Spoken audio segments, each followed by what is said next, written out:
quando o vetor, né, olhando aqui, né, V produto interno com W, que é norma de V, norma de W, ele vai ser zero, então olhando que a parte de baixo sempre é positivo, ele vai ser zero quando o V produto interno com W for zero, tá? Então, nesta situação aqui, o que acontece entre os vetores? Eles são assim, ó. V e W fazem um ângulo de 90 graus, tá? Então, é essa situação que a gente tem. V e W fazem um ângulo de 90 graus ou π sobre 2. Eles são perpendiculares entre si, tá? Ou, que a gente pode dizer também, ortogonais, tá? Então, esses vetores aqui, eles são ou perpendiculares, é o nome que a gente dá, ou, mais usado em álgebra linear, V e W são ortogonais entre si, ó. V e W são vetores ortogonais. Então, sempre que um vetor forma um ângulo de 90 graus com o outro, ele é ortogonal. Por que vetores ortogonais são importantes? Porque em álgebra linear a gente vai trabalhar com o que a gente chama de expansão em uma base, tá? Mais à frente a gente vai ver em espaço vetorial. Quando esta base forma um conjunto ortogonal de vetores, facilita muito a representação. Um exemplo de vetores ortogonais é aqueles versores que eu mostrei para vocês. Aqueles versores, eles formam um conjunto ortogonal. Por exemplo, em R2. Em R2 a gente tem o versor I sendo 1, 0 e o versor J sendo 0, 1. Ou podia usar E1 e E2, tá? É aquela representação. Bom, neste caso aqui, como é que esses versores são representados aqui no nosso sistema de coordenadas XY? Se eu der para você o XY, X e Y é assim. O versor 1, 0, como é que a gente faz para encontrar o vetor, qualquer que seja um vetor em dimensão Rn qualquer? A gente marca o ponto que é dado aqui, 1 e 0, e liga um ponto saindo da origem indo até ele. Ó. O ponto 1, 0 é esse, ó, x igual a 1 e y igual a 0. Esse é o ponto 1, 0. Então, o versor I é este aqui. Ó. Este é o versor I. E o versor J, adivinha quem ele é? O versor J vai ser exatamente este aqui. Ó. Aqui também, né? O ponto 0, 1 é esse ponto aqui. Então, o versor J, ou o versor I, ele está na direção de x, e o versor J está na direção de y, tá?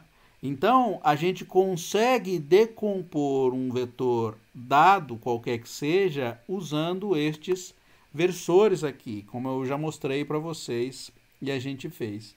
Em R3, por exemplo, quais são os versores que a gente usa em R3? É IJK. Quais são as coordenadas de IJK? O I em R3 ele é 1, 0, 0. O J é 0, 1, 0, né? Então em R3 o I é 1, 0, 0. O J é igual a 0, 1, 0. E o K é igual a 0, 0, 1. Você está percebendo que o primeiro só tem elemento em x, o segundo só em y, o terceiro só em z. Como é que são os versores em R3 aqui? Os versores em R3, eles são assim, ó. Esse é o I, esse é o J e esse é o K. Então, os versores nada mais são, eles nada mais representam do que as coordenadas x, y, z. Perceba que eles fazem um ângulo de 90 graus entre eles. Quaisquer dois está fazendo um ângulo de 90 graus entre eles. Ó, isso aí forma uma quina de uma parede, tá? Se você pode imaginar isso, uma quina de uma parede. Ó. Pode olhar para a parede aí que você está vendo, forma uma quina. Cada uma das direções que você tem 3 direções, representam esses vetores, né? Um é I, outro é J, outro é K. Qualquer dois que você pegue, você vai ver que formam um ângulo de 90 graus. Ó. Esse com esse é 90, o de baixo é 90, esse com esse é 90, tá? Formam um ângulo de 90 graus. Então, esse conjunto é ortogonal.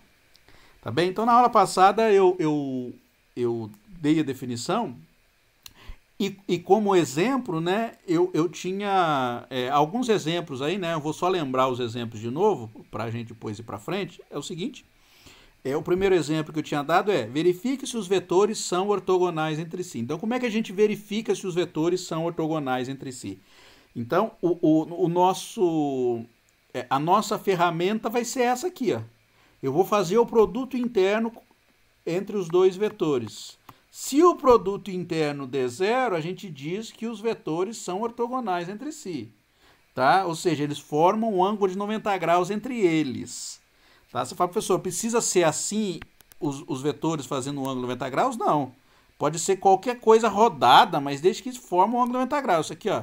Esses dois vetores aqui, V e W, esse desenho que eu acabei de fazer aqui agora, eles são ortogonais entre eles, tá? Porque faz um ângulo de 90 graus.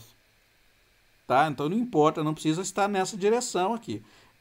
É necessário que o ângulo entre eles seja 90 graus. Então não importa muito a direção que eles estão. Mas, para a gente identificar quando eles formam um ângulo de 90 graus ou são perpendiculares ou ortogonais, né, que é o seu nome que a gente em geral usa em álgebra linear, a gente faz esse cálculo aqui. Faz o produto interno do primeiro vetor com o segundo vetor. Deu zero, ortogonal. Não deu zero, não é ortogonal. Tá? Então, primeiro, eu fiz o exemplo, né? Eu peguei o vetor 1, 2, 3, aqui o vetor menos 1, 0 e 0, e fiz o produto interno entre eles. Então, deu quanto aqui? Ó? Ficou menos 1 com 1, deu menos 1, 0 com 2, deu 0, 0 vezes 3 dá 0. Então, no final das contas, a gente descobriu que vai dar o quê? Vai dar menos 1. Eles são ortogonais? Não, não são ortogonais. Se eu perguntasse para você, o ângulo entre eles é agudo ou é obtuso? Ou seja, agudo é menor do que 90 graus, obtuso é maior do que 90 graus, tá? Até 180. Qual o ângulo entre eles? Ó, como deu negativo, você já fala, opa, é obtuso. O ângulo entre eles é maior do que 90 graus. Tá entre 90 e 180 graus. Você poderia chegar a essa conclusão aí. Bom, agora o próximo. O próximo era esse exemplo aqui, né? Eu dei o V, o V1 e o V2. O V1 era 2, 0 e 3. O V2, menos 3, 0 e 2. Eu fiz o produto interno. Então, ficou 2 com menos 3 deu menos 6. 0 com 0 dá 0. 2 com 3 dá 6. Então, menos 6 mais 6 deu 0. Opa! O que eu posso dizer desses vetores? Eles são ortogonais, tá? Fazem um ângulo 90 graus entre eles. Dá para desenhar esses vetores? Dá para eu fazer o desenho entre eles, mas eu não vou fazer. Tá? Talvez depois eu vou lá no GeoGebra eu faço, mas aqui na mão, sem chance de eu fazer. O próximo aí, o C. Peguei e fiz o produto interno entre os vetores V1 e V2, né? Esse aqui, fiz a conta, então vai ficar 1 vezes menos 8, deu menos 8. 2 vezes 0 dá 0, 3 vezes 0 dá 0, 4 vezes 2 dá 8, menos 8 mais 8 deu 0. São ortogonais? São. Dá para fazer o desenho aqui? Olha, não dá. Então, olha para você ver que legal. Aqui a gente tem o ângulo, a gente sabe que eles são ortogonais entre eles, mas é impossível eu fazer o desenho, tá? O desenho não dá para eu fazer. Mas eu já posso dizer que eles são ortogonais entre si. O ângulo entre eles é 90 graus, tá? E aí, como outro exemplo que eu tinha colocado para vocês era o seguinte: era dado um vetor, a gente construir um outro vetor ortogonal a ele, tá? Eu tinha feito esse exemplo aí também. Olha como é que a letra ficou ruim. A letra minha já é ruim, agora com a caneta escrevendo duplicadamente ficou pior ainda. Bom, então o que eu fiz, né? Então no exemplo A eu dei o vetor V, que era o vetor 1, 2. Aí eu queria encontrar um vetor que fosse ortogonal a ele. Ó, um comentário aí bastante útil é o seguinte. Quando a gente vai encontrar um vetor ortogonal, não existe um vetor único. Você tem uma infinidade de possibilidades para encontrar um vetor ortogonal ao outro. Tá? Uma infinidade mesmo de possibilidades.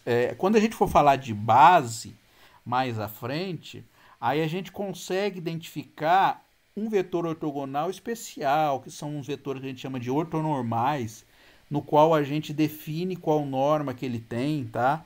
Então, ali a gente consegue ter condições de identificar um conjunto menor de vetores. Eu não vou pegar um conjunto infinito, mas, como exemplo aqui, eu pedi para dar um exemplo de um vetor ortogonal. O que eu digo é que você tem uma infinidade de possibilidades, tá? O que tem que acontecer? Basta que o V, produto interno com W, seja zero. Tá? Então, você pode fazer por tentativa e erro, por exemplo, até identificar. Ó, no caso 2 por 2, como eu comentei na aula passada, uma forma muito simples de você encontrar o vetor ortogonal é fazer o quê? É inverter as posições, aqui era 1, 2, então eu inverti as posições, e trocar o sinal de um dos elementos. Por exemplo, poderia ser o primeiro elemento ou o segundo. Ó. Tanto este vetor aqui quanto este são ortogonais ao vetor 1, 2. Tá? Se você fizer a conta, você vai descobrir que vai dar zero. Ó. Vamos fazer a conta desse com esse aqui, ó. Desses dois, esse com esse. Então vai ficar o quê? Ó? V, produto interno com W, vai dar o quê? 1, 2, bolinha 2 menos 1, que vai dar o quê? Vai ficar 2 menos 2, que dá zero. Se você fizer esse aqui com esse aqui, V, produto interno com W, vai ser o quê? Vai ficar 1, 2 vezes, produto interno menos 2, 1. Fazendo a conta, vai dar menos 2 mais 2, que dá quanto? Dá zero também, tá? Você fala, professor, são esses dois os únicos vetores que a gente tem, no caso, nesse caso aí, para a gente encontrar os nossos vetores ortogonais? Não. A gente tem uma infinidade de possibilidades. Qual a infinidade de possibilidades? Qualquer múltiplo deste vetor também é um vetor ortogonal a este aqui, tá? Então, por exemplo, se você pegar o vetor 4 menos 1, é ortogonal ao vetor V. Se você pegar o vetor menos 2, menos 6, 3, ele é ortogonal a esse vetor aqui, tá? Qualquer múltiplo deste vetor é ortogonal a esse aqui. Como é que eu sei disso? Bom, eu sei porque aqui eu fiz o desenho, né? Este é o vetor V, o vetor ortogonal a ele é este aqui, ó. Este vermelho. Qualquer vetor que esteja sobre esta reta vermelha aqui, ele é um vetor ortogonal a V, tá? Então, qualquer vetor. Por exemplo, se eu pegasse esse aqui, ó, só escolher o ponto que ele define aqui, ó, sei lá. Se eu escolhesse o próximo, ele é um outro aí, ó. Só escolher qual ponto que ele define. Então, qualquer... Para baixo também vale, ó. Também é ortogonal, tá? Então, a gente tem uma infinidade de possibilidades. O B, eu dei o vetor 1, 1 e 1. Em R3, para a gente encontrar um vetor ortogonal, é até mais fácil, tá? Você tem mais possibilidades ainda, tá bem? Então, uma possibilidade de fazer é o quê? Você zera uma coordenada, vai sobrar duas para você, né? Não vai sobrar, por exemplo, eu zerei a coordenada y aqui. Sobrou duas, a x e a z. Ó, note que você agora tem duas coordenadas só diferentes de zero. Então, o que você faz? Você usa a mesma regra que tinha anteriormente. Você inverte as posições, no caso aqui é 1 e 1, então não precisa fazer nada, e troca o sinal de uma delas. Tá? Então, este vetor é um vetor ortogonal ao vetor V. É o único? Não. Você tem uma infinidade de possibilidades, como eu disse. Uma outra possibilidade seria... W igual a... Ó, eu zero a primeira agora. Então, eu poderia pegar, ó, menos 1 e 1. Essa é uma outra possibilidade de um vetor ortogonal. Na verdade, você tem um monte de possibilidades infinitas aí. Aqui está em R3. Eu não fiz o desenho, também não vou fazer, né? Aí eu dei esse outro exemplo aí, ó. V igual a 2, 3, 1, 2, 3, 4. Eu quero achar o vetor ortogonal. Uma forma de fazer isso, como eu comentei na vez passada, é o seguinte. Deixa só duas coordenadas diferentes de zero e zera as outras. Tá? Então, essa é uma possibilidade a mais rápida que tem. Por exemplo, eu pego o zero, a coordenada correspondente a x e a y, vai sobrar só as coordenadas z e w, né? a terceira e a quarta. O que eu faço? Eu inverto a posição dos 3 e 4 que está aqui, então ficou menos 4 e 3, e troco o sinal de uma delas, né? 4 e 3 e troco o sinal de uma delas. Então a possibilidade seria colocar menos 4 e 3. Então, uma forma de construir um vetor ortogonal é sempre fazendo desse jeito aí, ó. Você zera as coordenadas do vetor que você quer encontrar ortogonal, deixa só duas delas diferentes de zero, e aí você inverte a posição dos vetores, das coordenadas, e troca o sinal de uma delas, tá? Então essa é uma forma bastante simples de encontrar. Mas tem um monte de possibilidades, tá? Qualquer possibilidade que você chutar aí e funcionar, tá bom, tá? E aí eu deixei como exercício esse aqui para vocês fazerem. Então, por exemplo, não sei se vocês encontraram, mas um exemplo de um vetor ortogonal da letra E aí seria esse aqui, ó. Uma possibilidade seria 0, 3 coordenadas, sei lá, as três primeiras, 0, 0, 0, inverto as posições, 5 e 4, e troco o sinal de qualquer uma dessas. Por exemplo, esse com certeza é ortogonal a V, tá? Só fazer a conta, você vai ver aí. Tem outra possibilidade? Nossa, tem um monte, infinitas possibilidades, tá? Podia zerar qualquer 3 aqui, podia colocar aqui, ó, 1. Vou zerar as três últimas. Ó, deixar aqui em aberto para a gente colocar, ó, 0, 0, 0. Então, o que seria? Ó, inverto a posição, 2, 1, troco o sinal de uma delas, por exemplo, este aqui, tá? Então, você vê, ó, esse é ortogonal a V, esse aqui também é ortogonal. Qualquer um que você encontre e satisfaça a propriedade V, produto interno com W, é ortogonal também, tá? Então, você tem uma infinidade de possibilidades, não tem uma única possibilidade. Bom, e aí, agora a coisa nova aqui, que eu não tinha falado na vez passada, né? Essa aqui é de hoje. Vou colocar algumas propriedadezinhas de produto interno. Ó, tem muito mais do que essas aqui que eu estou colocando, tá? Mas uma coisa que eu aprendo é o seguinte: colocar as propriedades aqui para o aluno vai parecer muito superficial. Então, eu coloco algumas propriedades importantes e quando forem surgindo necessidades da gente usar, eu comento a propriedade, tá?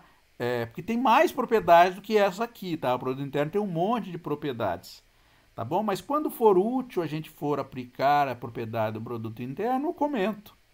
Ao invés de dar um formulário com propriedades que eu acho que às vezes torna muito maçante, o aluno começa a se incomodar com essas propriedades. Para o aluno que faz matemática é legal, porque o aluno que faz matemática vai fazer a conta provar as propriedades. Quando eu estava fazendo a minha graduação, eu gostava, porque é legal provar as propriedades. Mas a gente só olhar fica muito superficial, é um pouco chato de ficar fazendo, só olhando as propriedades. Ó, uma propriedade que eu coloco aqui é importantíssima é a comutatividade. Então, quando você faz o produto interno de V por W, é a mesma coisa que você faz o W por V. Você fala, professor, mas isso aí é bobagem, qualquer coisa é comutativa. Não. A gente vai ver um produto aí, que não é um produto interno, um produto externo ou produto vetorial, que ele não é comutativo. Se você inverter os vetores, o sinal vai ficar trocado, tá? Então, ter a propriedade da comutatividade é importante, tá? Então, essa propriedade aqui é uma propriedade boa, porque se você errar a ordem dos vetores, você não vai errar o valor final do seu produto interno, tá? Isso não vai alterar o seu produto interno. Agora, quando a gente for trabalhar com produto externo ou produto vetorial, isso faz diferença, tá? Bom,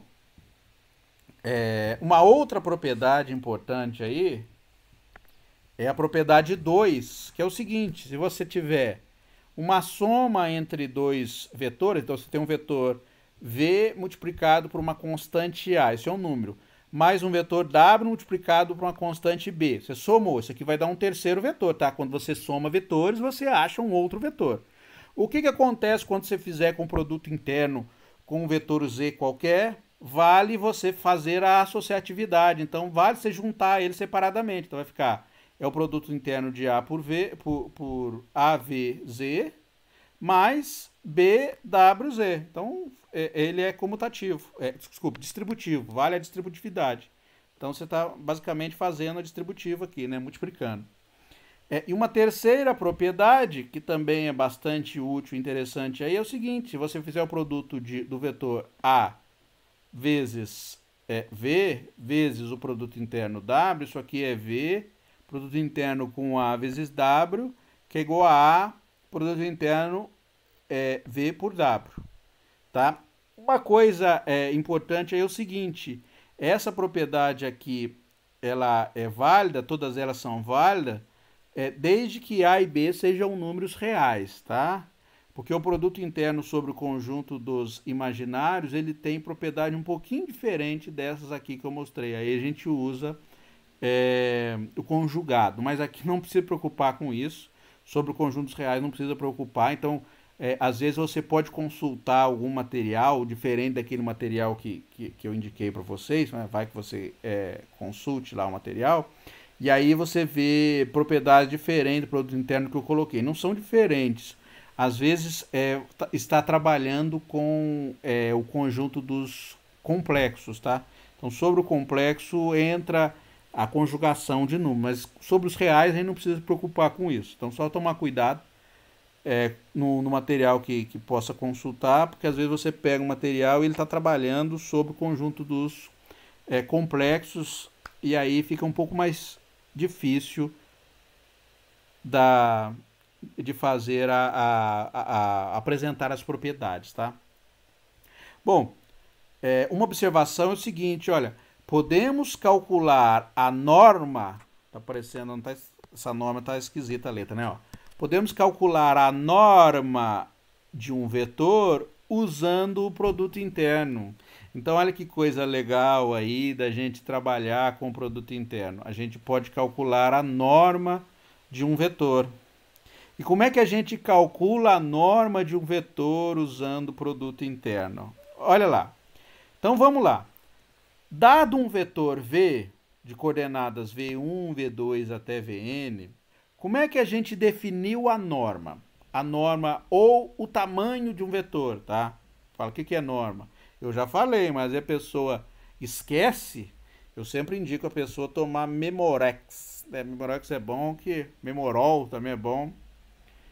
Que é bom que auxilia a pessoa a ter uma memória boa. Uma vez eu brinquei com os alunos, porque Memorex, Memorol, não sei se existia, né? Mas uma vez eu brinquei com os alunos num curso que eu dava, era Cálculo 4, lá na outra universidade que eu dava aula. E aí o aluno, passou uns dias, o aluno foi lá na minha sala e falou: professor, encontrei o remédio que você indicou. Eu fiquei branco, né? Remédio que eu indiquei. Porque remédio que eu indiquei? Não, você falou pra gente tomar Memorol. E eu acho que era Memorol, Memorex. E a pessoa encontrou mesmo. Mas o bom é que era um complexo vitamínico, né? Então eu falei, quer tomar, toma. Mas eu falei brincando. Então a partir daquele dia eu não brinquei mais. Mas quando eu brinco, eu conto a história, tá? Pra ver que é só... Por favor, não vai procurar esse remédio, né? Às vezes vai procurar o remédio, depois vai achar, vai tomar, vai falar que eu indiquei. Não estou indicando nada, não.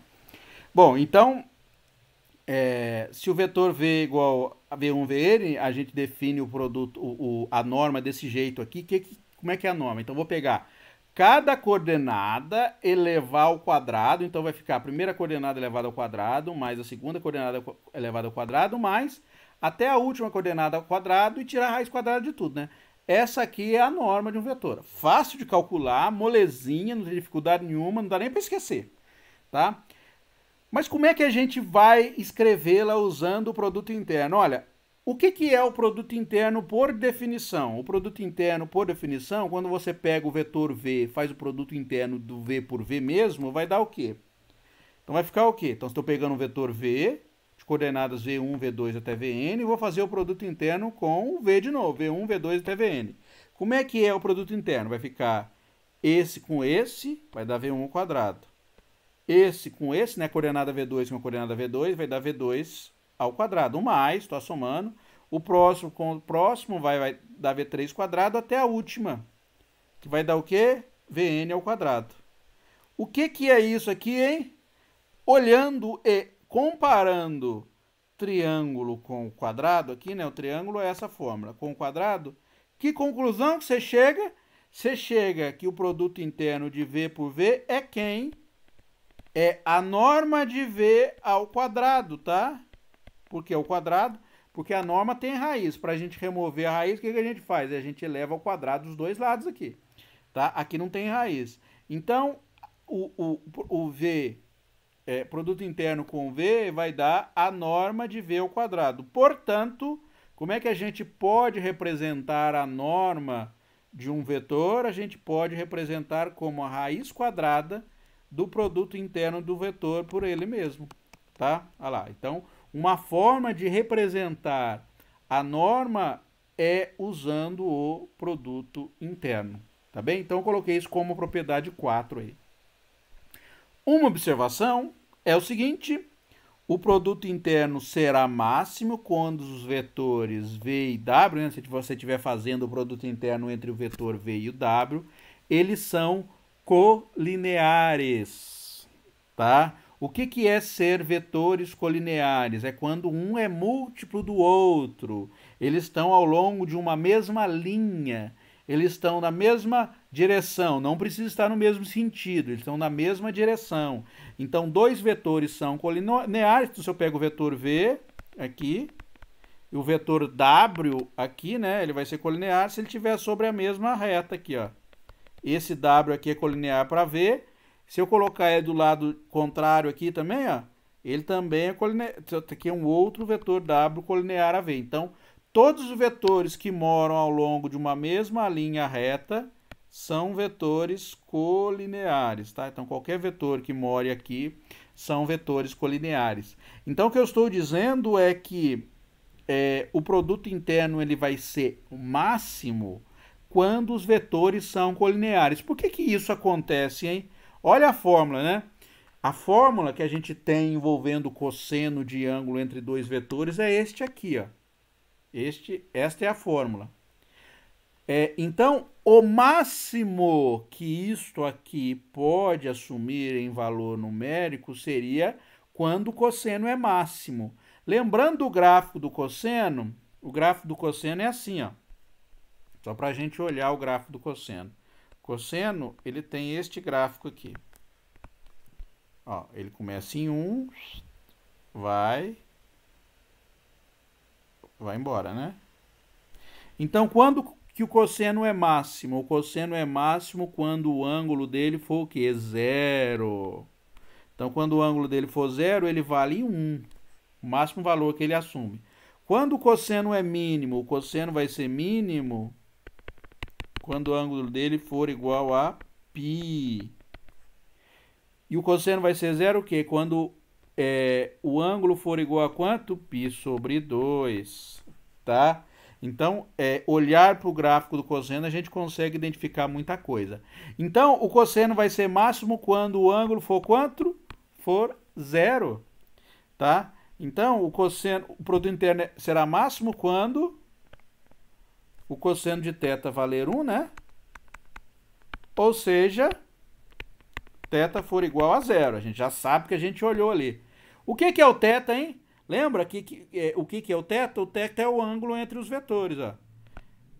Então, quando este valor aqui ele é 0, ou seja, o ângulo dos vetores é 0, que é este caso aqui, ó.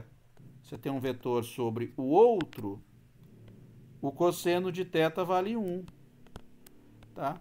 Então, o produto interno vai ser máximo quando você tem um vetor sobre o outro. E quando que o produto interno vai ser mínimo? Mínimo. Ele vai ser mínimo em menos 1. Tá? Então, ele vai ser mínimo em valores numéricos mesmo, tá? Não 0, tá? Não em módulo. Eu estou pensando em número mesmo, podendo assumir valores negativos, inclusive. Tá? Então, ele vai ser mínimo quando? Quando o cosseno de θ for igual ao quê? For igual a menos 1. Qual o ângulo que dá cosseno menos 1? θ igual a π. Então, o produto interno vai ser mínimo. Tá? Então, será mínimo Então, será mínimo em cosseno de θ igual a menos 1, ou seja, θ igual a menos π. Então, que situação que a gente tem? A gente tem a situação aqui, ó. Você tem um vetor para lá, que é o vetor V, e o vetor W, ó, ele está para onde? Está apontando no sentido, está na mesma direção, mas no sentido oposto, tá? Então, o produto interno vai ser mínimo em valor numérico quando você está nessa situação aqui. Fisicamente, a gente até tem uma identificação interessante com isso aqui, ó. Uma aplicação do produto interno em física é quando a gente calcula o trabalho de uma determinada força, tá? Eu não sei se vocês lembram de física, como é que é o trabalho? Deixa eu só colocar aqui um comentário rapidinho. Ó, como é que a gente calcula o trabalho de uma determinada força? O trabalho, ele é dado por uma fórmula aí, na verdade é uma integral, tá? Mas quando a força ela é constante, o trabalho é dado por força, produto interno com o vetor deslocamento, tá? A força é um vetor e o vetor de deslocamento também é um vetor. Então, por exemplo, olha, quando você tem um bloco,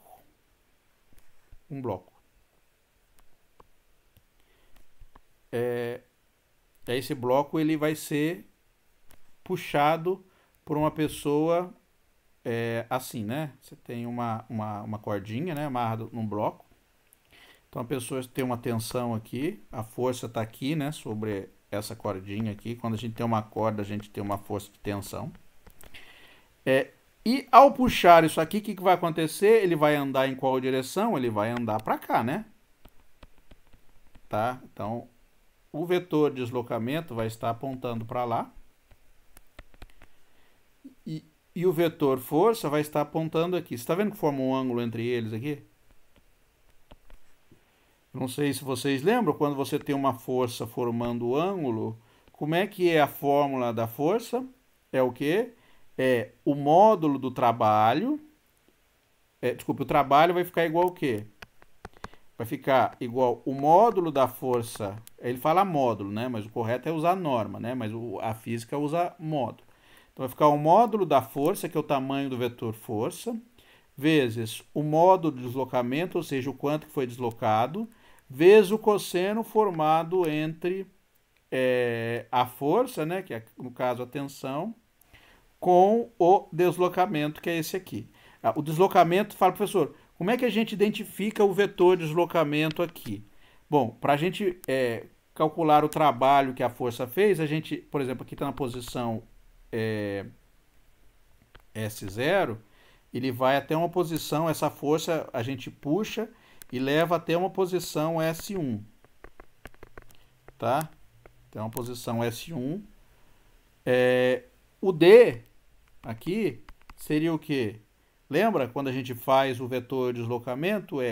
Aonde ele chega menos onde ele estava, então o vetor D é S1 menos S0, tá?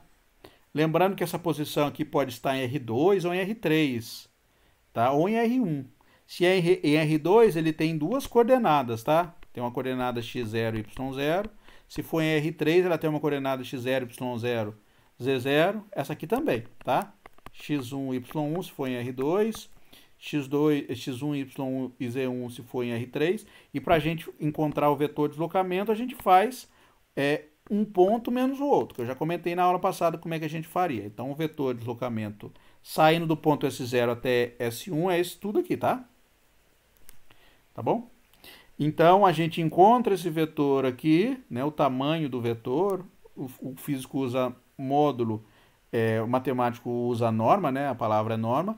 Então, isso aqui dá o produto, dá o trabalho para fazer o deslocamento do móvel aí. Não sei se vocês lembram, quando você está em uma situação assim, né? Quando você tem um bloquinho, e aí você coloco uma força aqui, tá? Uma força nessa direção.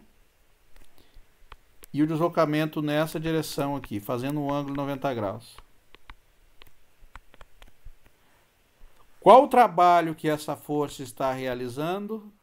Jogando na fórmula, a gente identifica o quê? Que o cosseno do ângulo entre o deslocamento e esta força de tensão aqui, ele é quanto? Ele vai ser 90 graus, tá? O ângulo. Ou seja, eles são perpendiculares. Qual o produto interno entre D e T aqui? É zero. Então, qual o trabalho realizado por esta força aqui, em relação ao deslocamento para lá? Vai ser nula também, tá? Vai ser nula também. Só um detalhe aqui, você fala, professor, por que você não colocou setinha no trabalho? Tá vendo? Quando você faz o produto interno entre dois vetores, você recebe o quê? Você recebe um número, tá? O trabalho é um número, ele não pode ser um vetor, tá? E aí para pensar um pouquinho. Onde que a gente vai realizar o trabalho maior? Quando acontece o quê? Quando a força estiver na mesma direção do deslocamento, não é isso? Então, se você estivesse puxando assim, ao invés de estar puxando assim, aonde que você vai estar sendo mais eficiente? Onde o trabalho vai dar um valor maior? É quando você está puxando a força na direção do deslocamento, tá? Então, puxar assim, você realiza um trabalho maior do que puxar assim, tá? Quando eu falo trabalho, eu te está devolvendo essa quantidade de trabalho aqui vai te devolver uma quantidade maior, tá? Então, uma aplicação do produto interno em física é no cálculo do trabalho. Só um detalhe, quando a força ela é variável, aí não é assim mais a fórmula, aí entra uma integral chamada integral de linha, tá? Então a fórmula do trabalho usando a integral de linha é assim, ó. F produto interno com ds. Essa é a fórmula do trabalho, tá? Aqui seria essa integral, para indicar que é uma integral de linha, tá? Uma integral de linha ao longo de um caminho que vocês veem em quem faz, né, cálculo vetorial, que seria o cálculo 3, não é obrigatória, ela é uma diretiva, ela não é obrigatória, e eu já dei essa matéria algumas vezes, é uma matéria legal, tá? Em qual a gente explora algumas coisas desse tipo aqui. Bom, vamos lá então.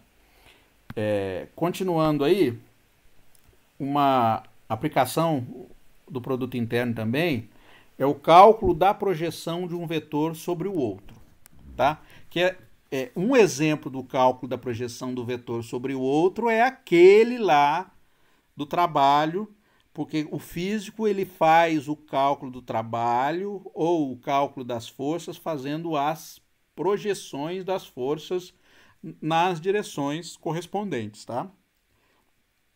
É assim, é geométrico que o físico gosta de trabalhar.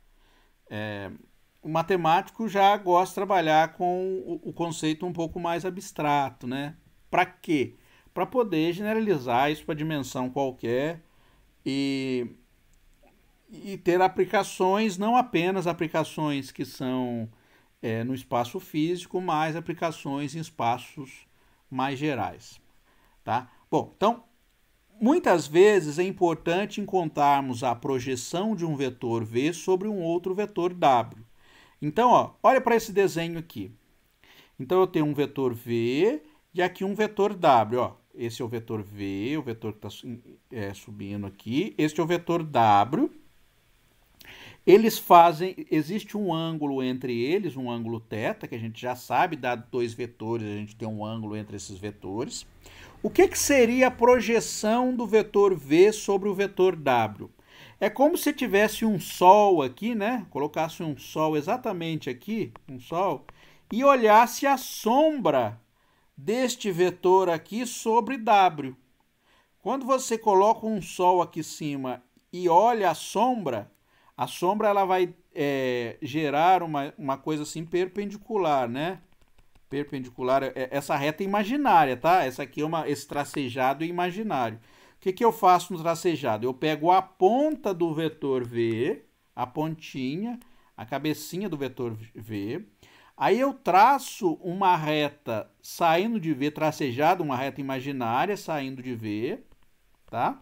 Ó, imaginária saindo de V, até ela tocar onde? Até ela tocar o vetor W. Isso aqui faz um ângulo de 90 graus, fazendo um ângulo de 90 graus com o vetor W, tá? Então eu faço esse tracejado desse jeito. A projeção é esse tamanho vermelho aqui, ó, que foi construído desta forma, traçando uma reta saindo da pontinha do vetor V, de modo que ela seja perpendicular ao vetor W. Então, geometricamente, o que a gente tem é isso. Então, a projeção é esse vetor V aqui. Então, a notação que a gente usa é assim, ó. A projeção do vetor V sobre o vetor W, essa é uma forma de fazer a notação, ela é representada por este vetor aqui, ó. Este é o vetor que a gente representa, que seria a sombra do vetor V sobre o vetor W, a sombra, que é a projeção. Bom, note que o vetor projeção, que é esse vetor da projeção de V sobre W, tem a mesma direção do vetor W. É óbvio isso aí, né? Tem a mesma direção que o vetor W. Aliás, tem a mesma direção e sentido que o vetor W. Porque se você está procurando um vetor sobre o W, ele vai ter a mesma direção e sentido que o W, né? Não faz sentido se não fosse assim, tá? Se você está procurando um vetor sobre o W, que é a projeção, ele vai ter a mesma direção e sentido que o vetor W. Então, como é que a gente encontra esse vetor projeção? Então, no primeiro passo, a gente faz o quê? Lembra que eu falei para vocês que normalizar um vetor é bastante útil? Por que é bastante útil? Porque a gente vai encontrar agora um vetor que está na direção de W e tem tamanho 1, tá? Então, a partir deste vetor que está na direção de W e tem tamanho 1, a gente consegue criar um vetor também na direção de W aí com qualquer tamanho, tá bem? Então, a primeira coisa que a gente faz é encontrar um vetor que tenha norma 1 e esteja na mesma direção de W. Esse é o passo 1, tá? Então, como é que a gente faz? A gente pega o vetor W, que é onde a gente está projetando V, e divide pela norma de W. Então, a gente encontra esse vetor normalizado aqui. Então, esse vetor H aqui, ele tem qual propriedade? Ele está na direção de W, mas tem norma 1. Agora, o que eu faço para encontrar o tamanho correto do vetor projeção? A direção e sentido eu já tenho, que é esta aqui. Agora falta eu encontrar só o quê? Só o tamanho dele, tá? Como é que eu faço para encontrar o tamanho? Aí eu vou usar a geometria, tá bem? Então, eu vou até apagar para fazer de novo aqui, para a gente fazer o nosso cálculo. Olha lá. Agora, eu só quero encontrar o tamanho do vetor. Então, ó, o vetor V é este aqui, como eu tinha feito, né? De tamanho norma de V, né? O tamanho do vetor é norma de V. Eu tinha feito em azul, então vou manter em azul. Ele era azul. O vetor W estava aqui, mais ou menos, né? Eu coloco sobre a linha reta aí para facilitar o meu desenho. E o vetor projeção era quem? O vetor projeção era este vetor aqui, ó. Esse vermelho aqui, ó. Este era o vetor projeção. Eu vou denotar o vetor projeção, o tamanho dele é assim, só como P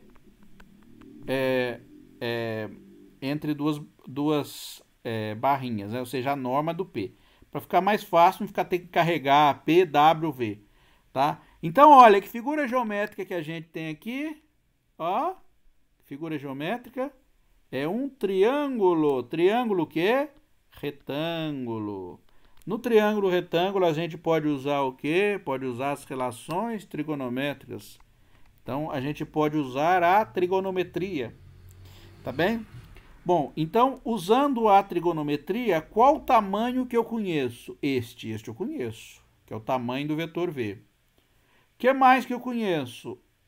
O cosseno do θ eu conheço. Por quê? Só fazer o produto interno de V por W. Tá? E dividir pela norma de V e a norma de W. Então, a gente já sabe encontrar o cosseno do ângulo, dados os vetores V e o vetor W. E quem que eu quero encontrar é o tamanho do vetor projeção. Tá? Então, usando trigonometria,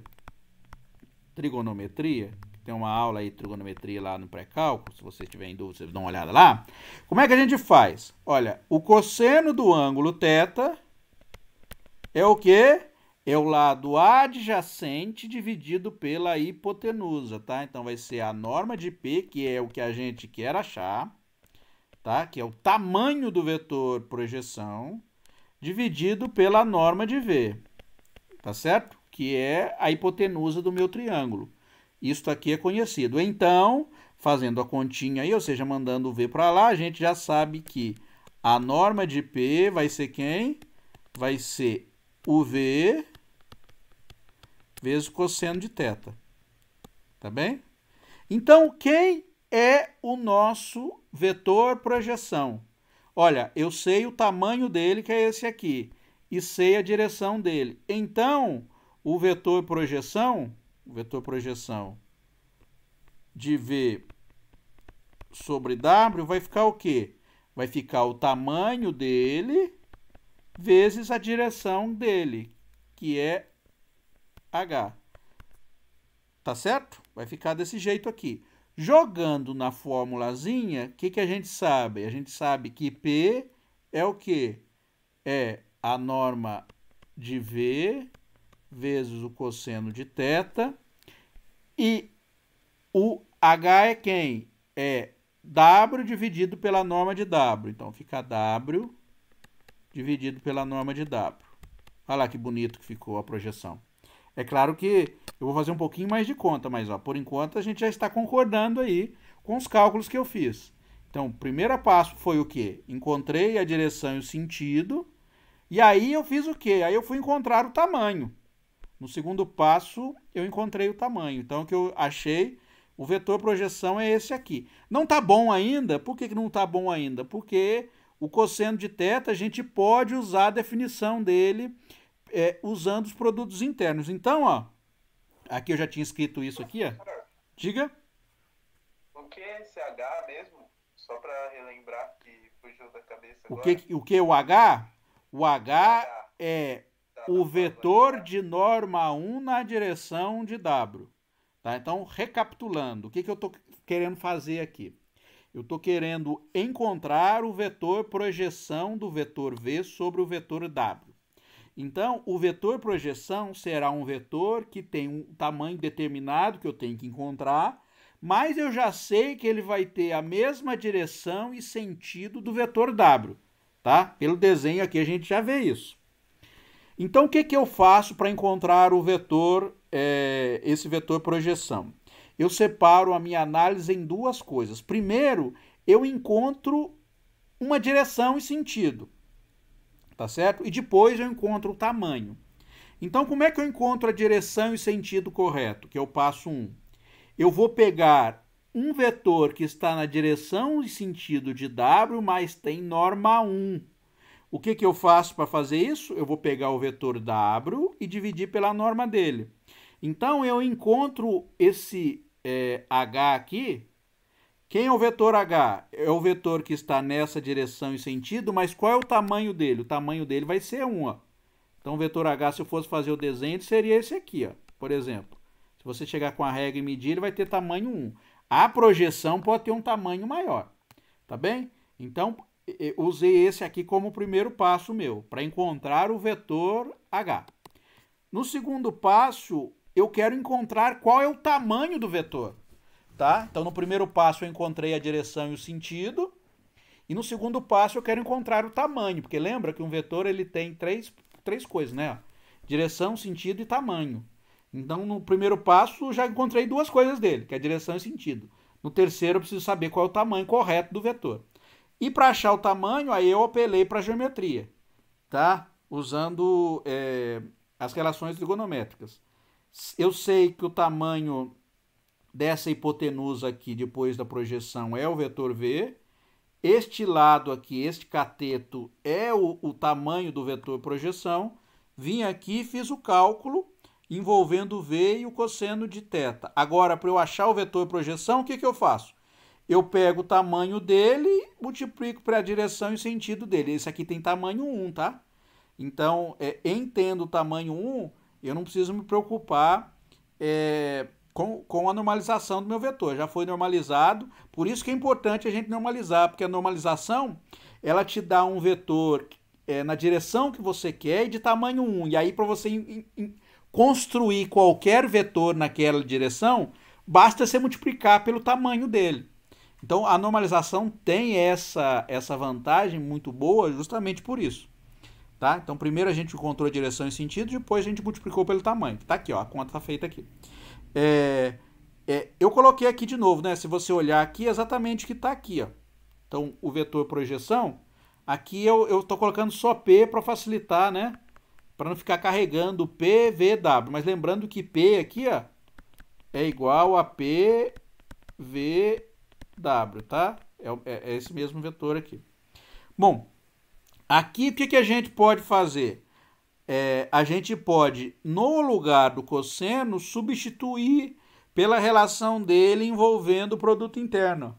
O cosseno, se vocês olharem lá atrás, ele é o quê? É o cosseno do ângulo θ. É o produto interno do vetor V com o vetor W dividido pela norma de V e a norma de W. Então, o cosseno de θ é isso aqui. Então, o que eu fiz? O V eu mantive.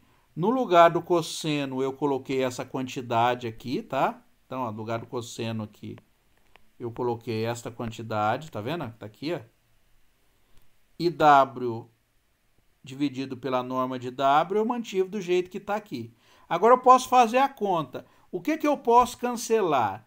Eu só posso cancelar números, tá? Só número que eu posso cancelar. Então, por exemplo, eu posso cancelar esse V com esse V aqui. Tá? Posso cortar. O que sobra? Sobra o produto interno de V por W. Isso tudo aqui é um objeto só. Você não pode chegar aqui e cortar esse com esse aqui, não pode, porque o produto interno ele é um objeto completo. Isso aqui é uma coisa. Não dá para você cortar um pedaço de uma coisa. Se você tivesse, por exemplo, o número 21 dividido por 2, se você fizer assim, ó, você estaria fazendo a mesma bobagem se você estivesse fazendo isso aqui, ó. Ó, isso aqui é um objeto indissociável, tá? Não pode cortar isso com isso aqui, tá bem? Então, isso é um objeto só. O produto interno ele é um objeto só. Mas isso com isso eu posso cortar, porque a norma de V é número, então esse com esse eu posso cortar. E a parte de baixo vai ficar o quê? Ó? V com V. Desculpe, W com W. W com W é o quê? É W ao quadrado. Então, como é que ficou a nossa o vetor projeção? O vetor projeção fica o quê? Simples de pôr no final das contas, né? Vai ficar o produto interno de V por W dividido pela norma de W ao quadrado na direção do vetor V. Isso aqui é um número. Ó, isso é um número. E esse número é chamado de projeção do vetor V sobre W, tá? Essa quantidade aí. Um detalhe importante, só como notação, às vezes você fala, professor, não foi assim que eu vi num outro material, etc, etc. Olha, às vezes você vê desse jeito aqui, ó. Lembra que eu acabei de falar hoje para vocês que a norma quadrada é o quê? É o produto interno. Se eu posso denotar a norma quadrado do vetor W assim, ó, como W, produto interno com W, isso aqui, ó. Então a gente pode usar a norma usando o produto interno. Então às vezes você vai ver assim, ó. V, produto interno com W, dividido por W, produto interno com W, na direção de W. Olha, isso aqui é um número, tá? Por favor, não queira cortar, como eu falei para vocês, cortar esse W com esse W aqui, que não faz sentido nenhum, Porque isso aqui, o de cima, é um objeto completo, é o produto interno, e embaixo aqui também é um produto completo, é um objeto completo que é o produto interno. Então tá aqui, ó. Esta é a fórmula da projeção. É claro que agora a gente, na hora de fazer a conta, a gente já vai pegar a fórmula pronta, tá? Por que eu deduzi para vocês? Ah, porque é bonito, né? É uma coisa geométrica muito boa. Eu poderia pegar da fórmula jogado direto, mas obviamente fazer a conta e mostrar é muito mais legal, tá? Vamos lá fazer a aplicação da fórmula nossa, então? Bom, não sei porque que eu coloquei isso aqui de novo. Ah, bom, já é a mesma coisa que eu acabei de falar, tá? Só que eu escrevi. Ó, no final das contas, a gente chegou no quê? Não chegou nessa fórmula aqui, que é o que eu tinha colocado ali, tá? Bom, então vamos lá. Encontre a projeção no vetor V sobre o vetor W, onde V é o vetor 1, 2 e W é igual a 3, 4. Como é que a gente faz? A gente vai pegar e jogar na formulazinha. Como é que é a formulazinha? É essa aqui, ó. A projeção de V sobre W é produto interno de V com W dividido pelo produto interno de W por W na direção de W. Então, o que a gente faz? A gente precisa calcular quais quantidades? Essa aqui, tá certo? Depois a gente tem que calcular esta aqui e pronto, acabou, jogar na fórmula, né? Quanto que é o produto interno de V por W? Então vai ficar 1, 2, produto interno 3, 4, tá certo? Quanto que vai dar essa conta aqui? Vai ficar 1 vezes 3 dá 3, mais 2 vezes 4 dá 6, isso tudo aqui dá 9. Fazer o produto interno de W com W. W com W vai dar o quê? Vai dar 3, 4, produto interno com 3, 4. 3 vezes 3 dá 9, 4 vezes 4 dá 16. 16 mais 9 vai dar 25, tá? Então, o vetor projeção de V sobre W vai ficar o quê? Vai ficar produto interno, vou colocar aqui na fórmula, né? Produto interno de W, V com W, dividido produto interno de W com W, na direção de W. Então vai ficar o quê? Professor, Oi? falaram aqui no chat que no produto interno de V com W, 2 vezes 4 ali é 8. O senhor acabou colocando 6. É verdade. 2 vezes 4 é 8. Obrigado. Agradeço o chat. Tá, valeu. Quando eu errar, por favor, me corrijam, tá? Obviamente, o erro é um erro inocente aqui, tá? Eu erro, às vezes é porque eu olho uma coisa, penso outra e escrevo outra. Então vai ficar, ó, 4 vezes 2 dá 8. 8 mais 3 dá 11, tá? Obrigado. Eu acho que o outro tá certo, né? 3 vezes 3 dá 9, 16, 25, tá correto. Então, ó, o produto interno de V por W agora é 11, dividido por 25, tá? Na direção de W, quem é W? 3, 4. Tá bem? Então, esta aqui é a projeção. Você fala, professor, manda para dentro esse número aqui, ó. Vamos mandar para dentro o número, então. Mandando o número para dentro, vai ficar o quê? Vai ficar a primeira coordenada, então vai ficar 33 sobre 25, não dá para simplificar.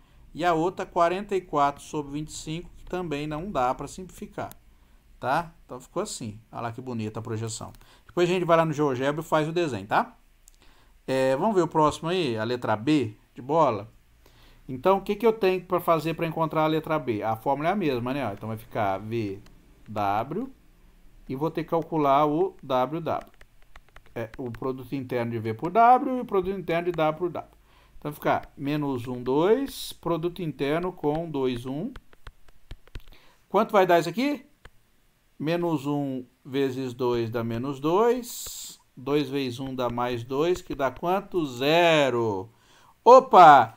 O que eu posso dizer aqui? Que o produto interno entre V e W é 0. Então, V e W são ortogonais entre si. Aí você fala, professor, como é que é a projeção de um vetor ortogonal? Se você quisesse parar aqui, você já poderia dizer qual é o seu vetor ortogonal. Mas imagine que você quisesse usar a fórmula, tá? Você faria o quê? Você encontrou aqui zero, produto interno W vezes W, não importa o que vai dar, mas eu vou fazer a conta, tá bom? Porque daqui a pouco eu comento porque que não importa o que vai dar. Então vai ficar o quê? 2 vezes 2 dá 4, 1 vezes 1 dá 1, e vai dar 5. Então, jogando na fórmula, eu já poderia ter parado aqui, né? Mas às vezes a pessoa se apega muito a uma fórmula. Vai ficar o quê? Ó, jogando na fórmula.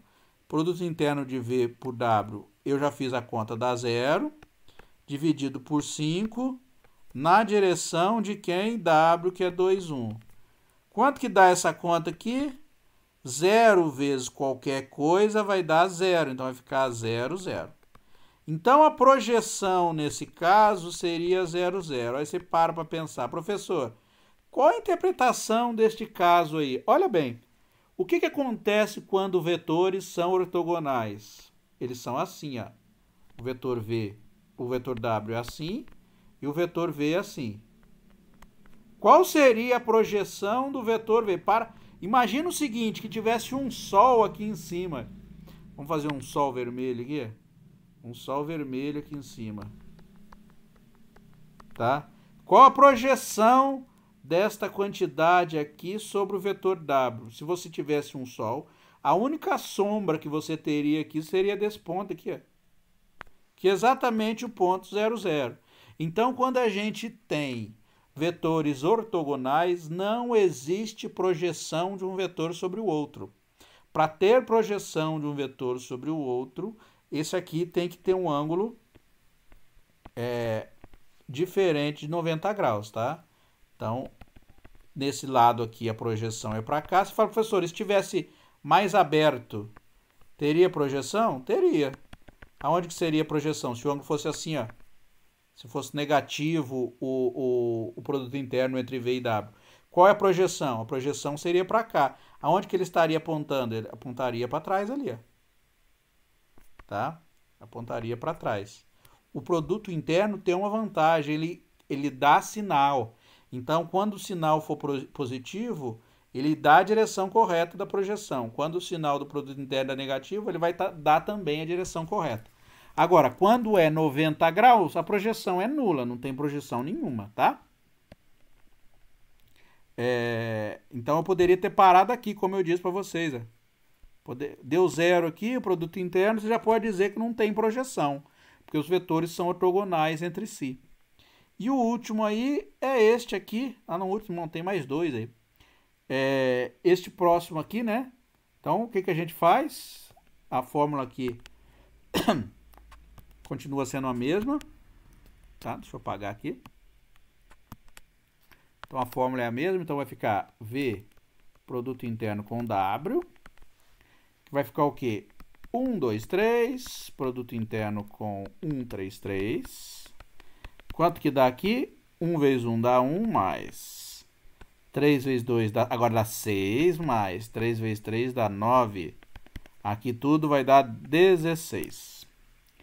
W, produto interno com W, é 1, 3, 3. Produto interno com 1, 3, 3. Que vai dar quanto essa conta? 1 vezes 1 dá 1, mais 3 vezes 3 dá 9, mais 3 vezes 3 dá 9. Isso aqui dá 19. Qual é a projeção? Então, a projeção de V sobre W vai ficar o quê? V, produto interno com W, dividido por W, produto interno com W, na direção de W, né? Vai ficar o quê? A parte de cima está dando 16, embaixo está dando 19, vezes na direção de W, que é 1, 3, 3. Tá?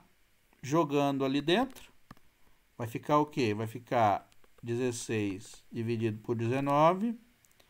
16 vezes 3 dá 48 dividido por 19. Também não dá para simplificar.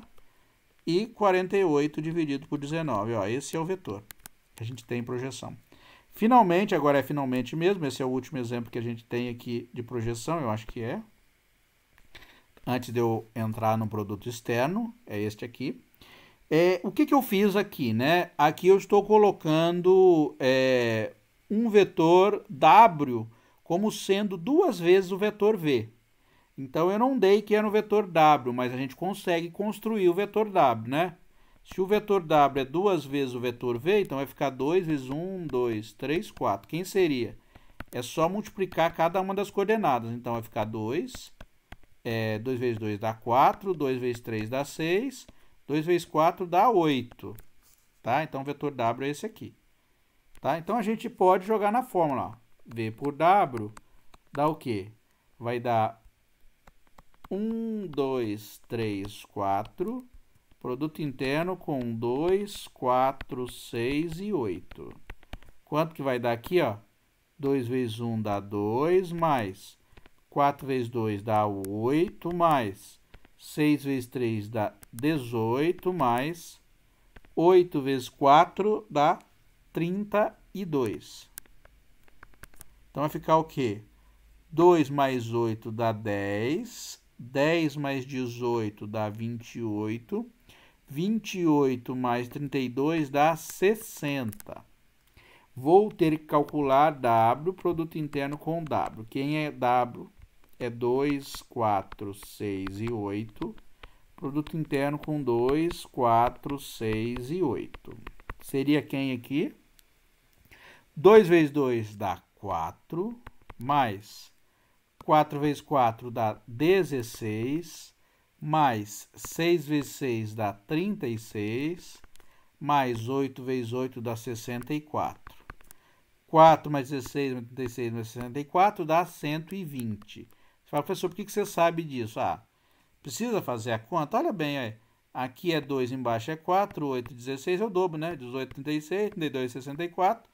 Portanto, a resposta daria o dobro da anterior. Então, é 60, 120. Jogando na fórmula da projeção, daqui a pouco a gente já vai ver por que vai dar isso aí, né? Por que eu já saberia que daria isso aí sem ter muito trabalho fazer? Ficaria assim, né? O vetor V, V produto interno com W vai dar 60. Embaixo vai dar 120, ó, vai dar para simplificar bonito, vezes o vetor W. O vetor W é 2, 4, 6 e 8. Fazendo a conta aí, o que a gente vai ter? 60, simplificando com 120, sobra, vai embora o 60, sobra 2 embaixo. 2, 4, 6, 8. Fazendo o produto, vai ficar o quê? Meio vezes 2 dá 1. Meio vezes 4 dá 2. Meio vezes 6 dá 3. Meio vezes 8 dá 4. Então, o vetor projeção do vetor V sobre W vai dar 1, 2, 3, 4, que é o próprio vetor V. Aí você para para pensar, professor, a gente errou na conta? Não. A interpretação geométrica aí vai fazer todo sentido. Por quê? Que situação que a gente tem aí, né? A gente tem um vetor V, né? Então, geometricamente, a gente tem um vetor V assim, ó. Numa determinada direção. O que é o vetor W? É o dobro dele. Então, o vetor W estaria aqui, ó. Este é o vetor W. É o dobro, então ele está sobre o mesmo vetor V e tem o tamanho dobrado. Qual seria a projeção do vetor V sobre o vetor W? Coloca um sol aqui em cima. Qual seria a sombra que o vetor V faria sobre o vetor W? Seria exatamente o vetor V, tá? Você fala, professor, eu não consigo ver a sombra. Bom, imagine, né? Que aqui, você está exatamente aqui, né? Um pedacinho minúsculo aí, né? Então, qual é a sombra que isso aqui faz? Exatamente esse tamanho aqui, né? Então, a projeção de um vetor, quando você tem uma quantidade colinear a ela, vai estar o quê? vai estar na mesma direção daquele vetor. Tá? Professor, Oi. é possível ter uma projeção sobre um vetor maior assim de largura do que o outro? Por exemplo, uma projeção do W sobre o V. Também dá? Dá para você fazer o cálculo. Você vai ter uma quantidade maior em tamanho. Tá? A projeção vai ficar maior. Pode dar também. Tanto maior quanto menor dá para você fazer o cálculo. A interpretação geométrica do menor é mais simples da gente identificar, mas o que aconteceria se você tivesse o vetor W sobre o vetor V? Fazendo a conta aí, o que aconteceria em relação ao cálculo? Ficaria assim, ó. A fórmula ficaria, se você fosse fazer o vetor W sobre o vetor V. Então, é W sobre V. Então, a fórmula ficaria assim, né? Vamos ver o que vai dar? Ficaria V bolinha W dividido pela norma de V, não, é V bolinha V, né? Produto interno de V por V na direção de V. Esta é a fórmula, tá? Deixa eu colocar aqui para bonitinho. Os dois vetores de cima, produto interno. Embaixo vai ser V produto interno com V na direção de V, tá? Bom, esse aqui a gente já calculou, produto interno de V por W.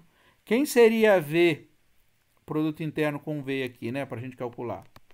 V produto interno com V seria o quê? É o vetor 1, 2, 3, 4, 1, 2, 3, 4, vezes 1, 2, 3, 4. Quanto que daria essa quantidade aí? 1 vezes 1 dá 1, mais 2 vezes 2 dá 4, mais 3 vezes 3 dá 9, mais 4 vezes 4 dá 16. Fazendo a conta aí, a gente vai ter o quê? 4 mais 16 dá 20, 9 mais 1, isso tudo dá 30. Olha lá o que vai ficar. Vai ficar assim, ó. V vezes W a gente já calculou, deu 60. Embaixo deu quanto? Deu 30. O vetor V é 1, 2, 3, 4. Cancela. Vai dar o quê? 2, 1, 2, 3, 4. Que deu o que aí? 2, 4, 6 e 8. Que vetor que é este aqui?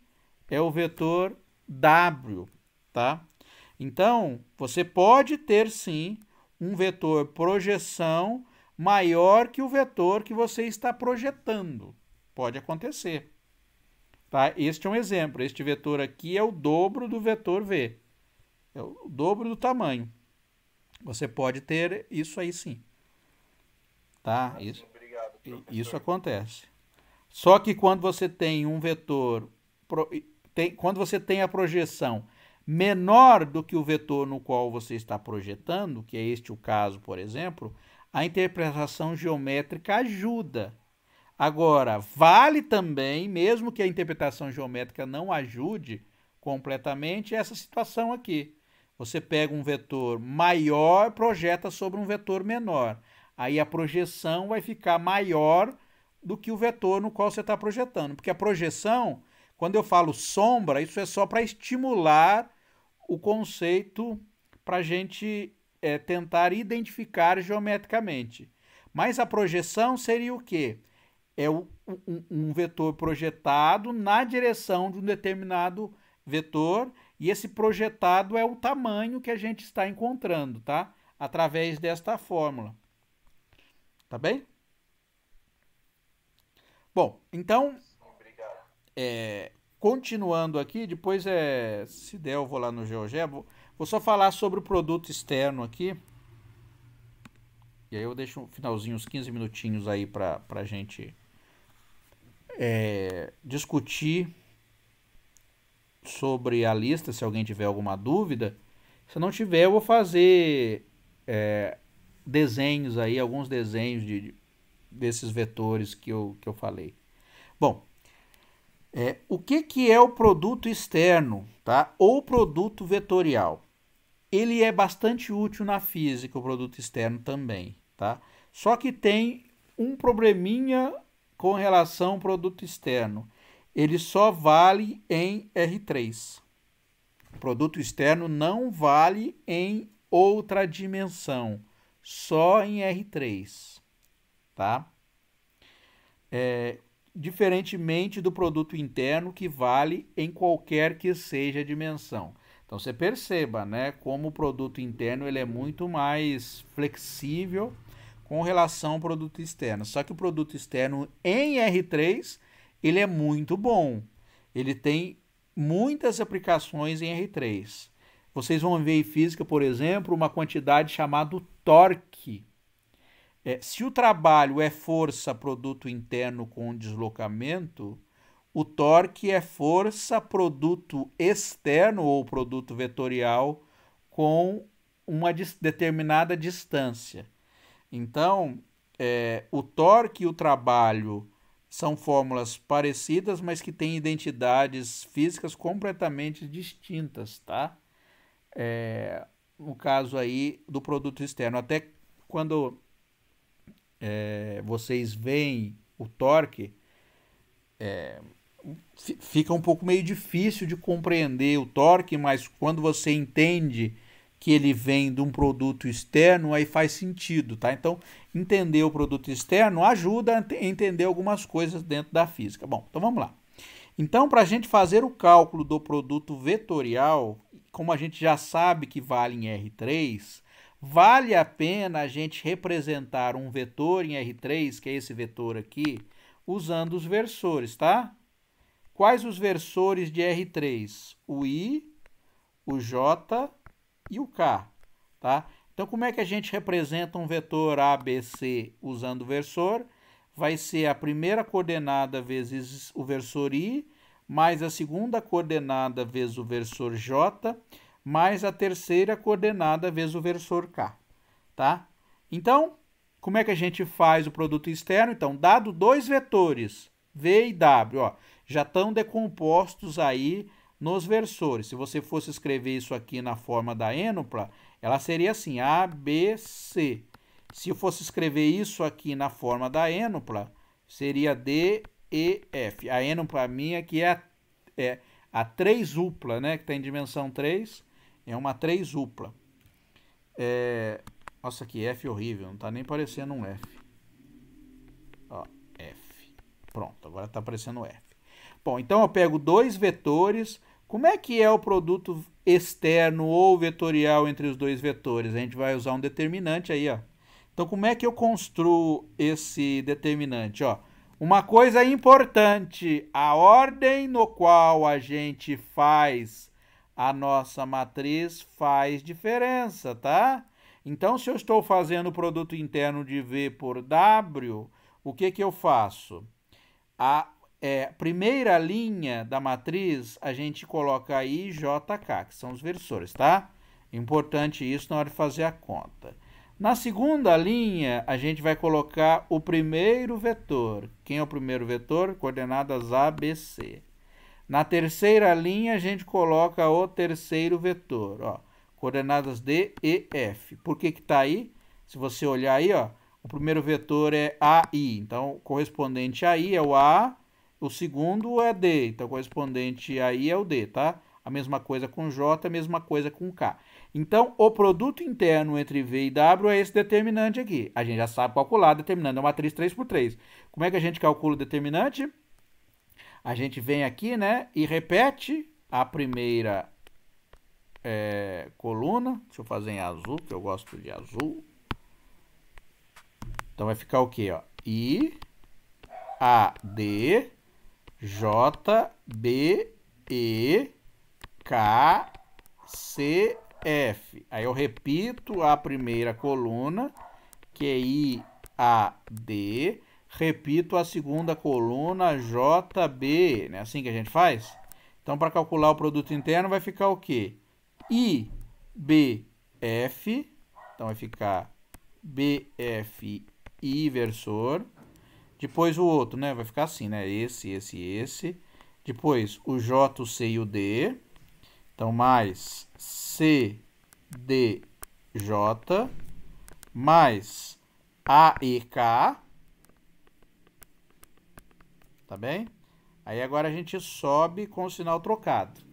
Trocando o sinal, então vai ficar menos dBk, então menos dBk, menos ECI, ó, menos ECI, menos FAJ, que é esse aqui, né? Menos FAJ. Menos FAJ. Dá para juntar alguma coisa aí? Dá para a gente juntar. Por quê? Porque o I, quem multiplicar I aparece duas vezes, aparece aqui e aqui. O J também vai aparecer duas vezes, aqui e aqui. E o K vai aparecer duas vezes aqui e aqui. Então vai acontecer o quê? Vai ficar BF menos EC na direção do vetor do versor I mais CD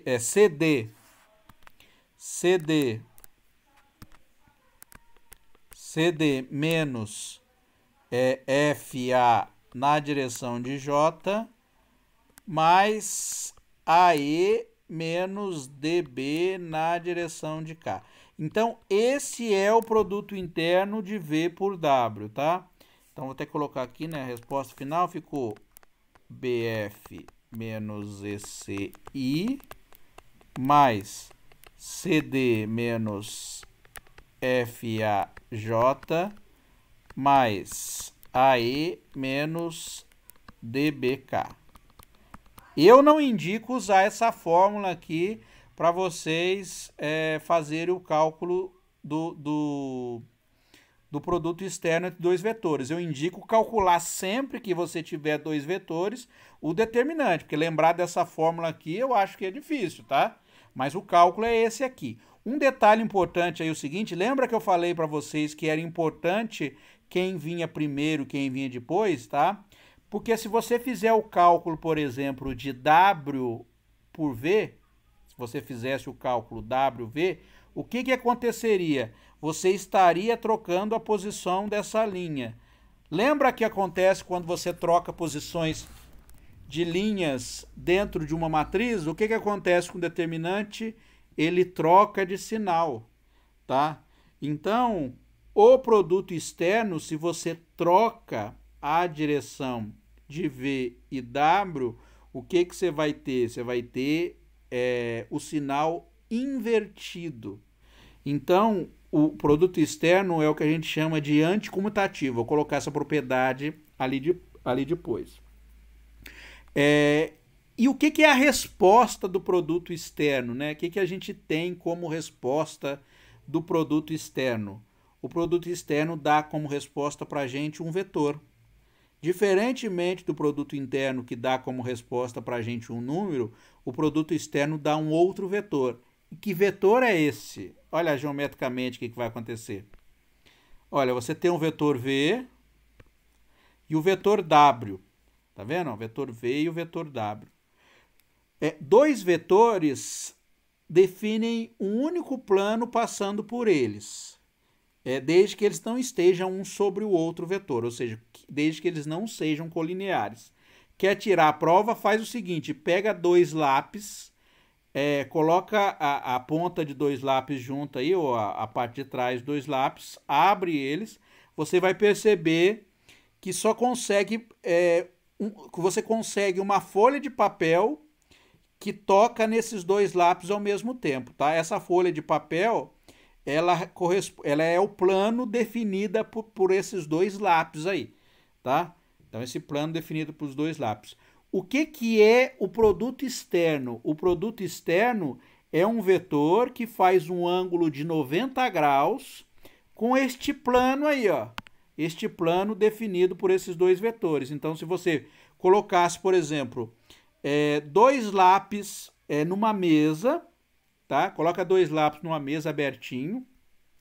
Qual plano que esses dois lápis estão definindo? É a mesa, tá? Uma mesa, se não for uma mesa irregular, ela é um plano perfeito. Como seria o vetor produto externo? Ele estaria apontando para onde? Ele seria um vetor perpendicular a esta mesa. Aí você fala, professor, ele está apontando para cima ou está apontando para baixo? Porque o vetor para baixo também é um vetor perpendicular, ó. Para baixo também é um vetor perpendicular. Mas ele está apontando para cima ou para baixo? Como é que a gente sabe? Aí vale a regra da mão direita, tá? Como é que é a regra da mão direita? Você coloca os dedos na direção do vetor V. Então, imagine que você coloca a mão na direção do vetor V. Você está vendo que a sua mão fecha para onde? Na direção de quem? Na direção do W. Está fechando na direção do W. Para onde que o seu dedo indicador vai apontar? Se você colocar o indicador, não, o polegar. Para onde que o polegar vai apontar? Então, se você colocasse uma mão aqui, né? Teria os dedinhos aqui, né? Então, você teria isso aqui na direção de V. A sua mão fecha onde? Ela fecha na direção de W, né? Então, fechando a mão vai na direção de W. O seu dedo está apontando para cima, né? Então, o vetor V, produto interno com W, ele está apontando para cima. Se você faz o contrário, W, produto interno com V, o que aconteceria? Para você conseguir fechar a mão na direção de V, o teu dedo teria que apontar para onde? Teria que apontar para baixo. Aí, ó. Então, se você colocasse a mão aqui para você conseguir fechar na direção de V, você teria que fechar para baixo. Então, você conseguiria usando a mão direita só se você estivesse apontando para baixo. Então, aqui é W, produto interno com V, tá? Bom, isso aí tem, quando a gente vai calcular o torque, isso aí é como é que a gente define o torque, né? Exatamente como a gente define o torque. Então, você está vendo, né? Importa muito a direção que a gente está tomando, porque um vai estar apontando para baixo, o outro vai estar apontando para cima, apesar dos dois estarem perpendiculares. Só para finalizar aí, né? Qual a relação numérica agora envolvendo o produto interno e esse ângulo θ aí? A relação numérica é essa aqui, ó. Como a gente agora sabe que o nosso produto vetorial é um vetor, então para a gente conseguir relacionar com o seno é um número, a gente precisa encontrar módulo, ou a norma, né? Então a relação que tem é o quê? A norma do vetor do produto externo V por W, aqui não importa muito se é V por W ou W por V, porque quando você toma a norma de V por W ou W por V vai dar a mesma coisa, tá? Então a norma de V por W é igual a norma de V vezes a norma de W vezes o seno de θ, o θ é esse ângulo aqui. Para finalizar aí, tem algumas propriedades, que são as propriedades que eu comentei com vocês. O produto interno ele é anticomutativo, então se você faz V produto interno com W, isso aqui vai ficar menos W produto interno com V, ele é anticomutativo. E uma coisa interessante é o seguinte, se você fizer o produto interno com retas ou vetores colineares, o produto interno de dois vetores colineares entre si vai dar zero. Então, se você fizer o produto interno de V por V vai dar zero e de W por W vai dar zero. Aí você fala, professor, mas por que dá zero no caso do produto interno? Quando eu dou essa aula presencial, eu dou um exemplo físico, mas aqui eu posso dar um exemplo geométrico para vocês, porque que isso acontece. Isso acontece pelo seguinte, imagine que você tem um vetor V, onde está o vetor V? Está sobre ele. Qual é o plano que passa sobre o vetor V aqui? Qualquer folha de papel fazendo qualquer ângulo aqui, se você pegar essa folha de papel assim, então você pega um lápis só. Que tipo de folha de papel que você pode fazer? Você pode passar infinitas possibilidades de plano aí, tá? Infinitas possibilidades. Você pode pegar o plano assim, ou você pode deitar ele mais. Esse aqui também passa, ou você pode deitar ele mais ainda, ele passa, né? Então você tem uma infinidade de possibilidades. Então quer dizer o quê? Você não consegue achar um vetor perpendicular a um plano, um único vetor. O que você vai ter? Você vai ter uma infinidade de possibilidades. O que isso quer dizer geometricamente? Essa infinidade de possibilidades acaba sendo nenhum. algebricamente, como é que eu consigo identificar isso? O que seria o produto interno de V por V? Ele ficaria assim, né? Algebricamente, IJK, o vetor V seria ABC, o vetor W, o vetor V é ABC de novo. Lembra quando você tem um determinante no qual você tem duas linhas iguais? O que acontece com o determinante quando você tem duas linhas iguais? O determinante se anula. Por que o determinante se anula? Porque você poderia usar a regra aí de eliminação gaussiana. Então, usando a eliminação gaussiana, você consegue, usando esta linha, eliminar a linha de baixo. Tá? Então, quando a gente tem uma linha, um múltiplo da outra linha ou a outra linha, a gente sabe que o determinante é nulo. Tá? Então, na situação que a gente tem o V, produto interno com V mesmo, ou W, produto interno com W mesmo, isso aí dá zero, tá? Essa é uma condição que vai dar zero. Olhando para a fórmula aqui, a gente também poderia identificar, jogando nesta fórmula aqui, porque você está vendo que aqui é o seno do ângulo θ? Se V está sobre V, né, você pega dois vetores, um sobre o outro, qual o ângulo entre eles? Você pega o vetor V, depois faz o produto interno com V de novo. Qual o ângulo entre V com V? É zero, tá? Porque está um sobre o outro, não tem abertura. E o que acontece com o seno do ângulo? Nesse caso, o seno de zero ou 180 graus, 180 graus também está colinear. Quanto que é o seno de 0 ou de 180 graus? O seno de 0 é 0. Tá? O seno de 180 graus também é 0. Então, o que aconteceria com a norma deste produto interno aqui se você pegasse dois vetores colineares? Ela daria 0 também. E, finalmente, a última propriedade aí, que é quando você tem A, V mais B, W, aí vale a distributividade, como valia no caso do produto interno. Bom, então eu termino aqui, né?